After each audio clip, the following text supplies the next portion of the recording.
ఈరోజు మనం ఆరోగ్యకరమైన మరియు రుచికరమైన కిచిడి తయారు చేయబోతున్నాం. తయారీ విధానం చూద్దాం. కుక్కర్ పెట్టుకుందాము. తగినంత నెయ్యి వేసుకుందాం. లవంగాలు, చెక్క వేస్తున్నాను.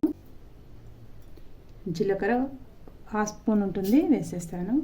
బిర్యానీ ఆకండి తుంచి వేసుకుంటున్నాను. కలుపుకుందామండి.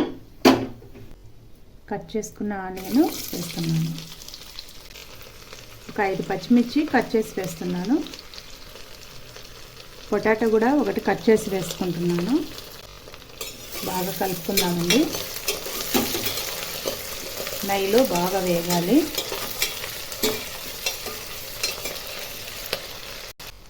కరివేపాకు కూడా వేసుకుందాము.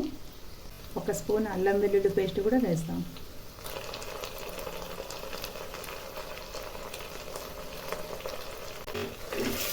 బాగా కలుపుకుందామండి.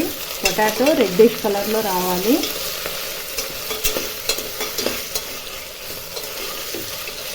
పొటాటో మగ్గిపోయింది. టమాటో కూడా వేసేస్తాం. కలుపుకుందామండి. అడగంటకుండా చూసుకోవాలి. టమాటో కూడా మగ్గేంత వరకు మూత పెట్టి రొంచేసి ఉంచుదాం.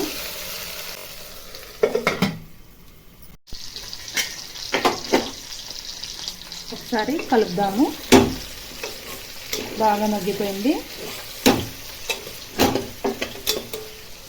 ఇంకొక 5 నిమిషాలు మూత పెడదాం. చూద్దామండి. చూడండి, పర్ఫెక్ట్గా మగ్గిపోయింది.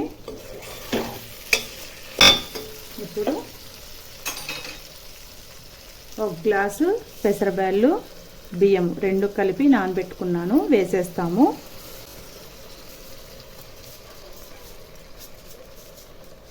కలుపుదామండి.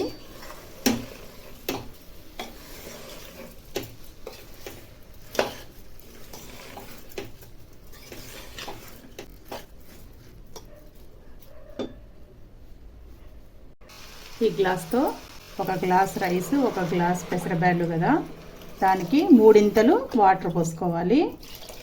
2 అంటే 4 కదండి, నేను 6 వేస్తున్నాను. 6 అయిపోయింది. నా క్వాంటిటీ తగ్గట్టు సాల్ట్ వేసుకుంటున్నాను. మీరు చూసి వేసుకోండి. బాగా కలుపుకుందాము.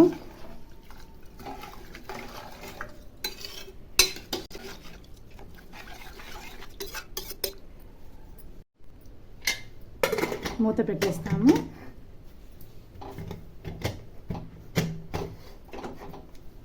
4 లేదా 5 విజిల్ ఇప్పించాక చూపిస్తాను. విజిల్స్ వచ్చాయి. చూడండి ఎంత పర్ఫెక్ట్గా రెడీ అయిందో. నేను బౌల్లో వేసి చూపిస్తాను. చూడండి కిచిడి ఎంత పర్ఫెక్ట్గా తయారైందో. ఈ విధంగా మీరు డైలీ చేసుకోండి. హెల్త్కి చాలా మంచిది. మీకు కానీ వీడియో నచ్చితే లైక్ చేయండి, షేర్ చేయండి, సబ్స్క్రైబ్ చేసుకోండి. పక్కనున్న బెల్ ఐకాన్ని క్లిక్ చేయండి.